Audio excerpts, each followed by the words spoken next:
guys? Another quick recording. This is just gonna be a basic one going over like what a JSON is and how to read it, because I know it's a little confusing, especially if you're brand new to this and you're just now getting into these automation tools. It can be a little bit like daunting to see one. Everything is passed in these nodes with JSON, so you kind of have to understand them. Let me just show you. Let's just start with one that's like what data might look like. So this looks kind of complicated, and I have it written in a bunch of different ways. But once we understand how it's written here and what it's doing here, we can understand like this JSON packet. And the way I always describe it to new people is, think of it like we're working with spreadsheets. Everything behind the scenes is always kind of a sheet, and it's just different levels. We're just referring to different levels in that sheet. Sometimes we need to go all the way out to like the file name or even further or whatever.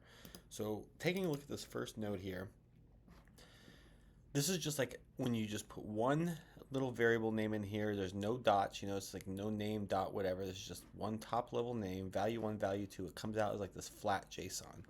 So it's like example date. So this is what it looks like: example date, example name, example action. Like and subscribe. So very simple. Like it's just very flat. Each of these names is different. It comes out as one long packet. But you can see how, for organization purposes, there might be really big packets of data that you want to keep organized. So that's where like the second level comes in. So when we take a look at this JSON, think of this as like the sheet column setup. So we have like sheet 1, column 1, sheet 1, column 2, sheet 1, column 1, sheet 2, column 2. So this is like you have a file. It has 2 sheets in it, and each sheet has 2 column headers, and each header has some value. And it comes out like this. So you see like a little data packet for sheet 1, a little data packet for sheet 2, and a little example here. We actually didn't finish the example, it looks like. This is just like for one sheet essentially. So this is like, one sheet here is called example sheet, has 3 things on it: name, date, and action. Hit that bell. Awesome. So there's also the one level higher. And again, you can add as many of these levels as you want. For convenience though, like eventually you might want to flatten your stuff like that first example.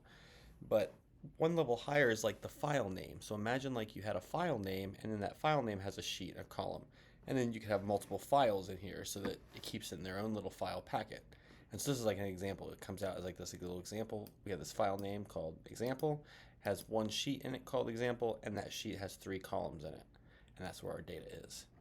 And so based on this, let's just take a look now back at everything together with those values coming through.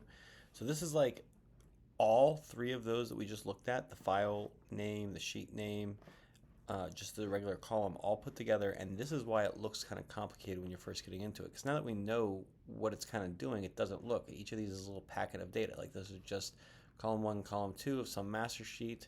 This is like if we denoted some sheets, we have a packet of information here, packet of information here, and then a file with a packet of information. And it's just organized in this way, different levels. You could even add more levels to this going this way, or more levels going out this way, or put all of this in one packet, or all sorts of things. So again, looking back at that original, this original node here, this is kind of like what data might look like, or how it might be organized, where we have like a mission name which doesn't change by crew roster, by manifest, so it doesn't make sense to put it in there. So that's why it's kind of on the top level. Same thing with launch date. And then we have these different little packets of information that are like crew roster, equipment manifest, scientific log. And the scientific log is actually broken down into 2. You'll notice it's like that file. This is like the file, and then these are like the sheets: sheet 1, sheet 2, and then we got the columns here in each sheet. And you can have as many columns as you want. They can be broken down more. But you can see how you can kind of store different types of data in different ways and pass it forward for use. And again, this is super simple. You can look at it in different ways. Like one of the ways to look at it is actually in the table view. So looking at it in the table view, you see we have the different column names now. And the reason it's looking at this is because in table view, it's taking the top level thing and it's putting this column, it's putting both of these in one. But we could break this out. We could make it its own item and then look at each of these in table view and make these tables. So that's kind of like nested tables if you think of it that way. But then you can also look at the schema. So the schema will give you the full breakdown of how everything is put together. and you'll see we have the top level mission crew roster here. We have the equipment manifest. We can close up, has 2 items. Scientific log again has those 2 little sheets in here.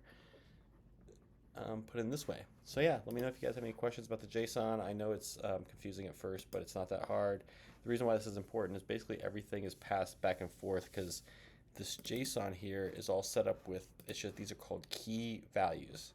So it's just like, again, column, it's like a column header and then a value that goes with that column. And there's no row headers or anything like that because think of a spreadsheet, you only use column headers. And if you need a row, you just add it as like, if you need like to split it up by like client or something like that, you need this plus client data. We're gonna have 10 clients and each of them are gonna have one of these. Well, we just add another little thing here, another one in one of these. We'd go back to our edit set node and we just make another one that's client. So then this is client name. And now each one has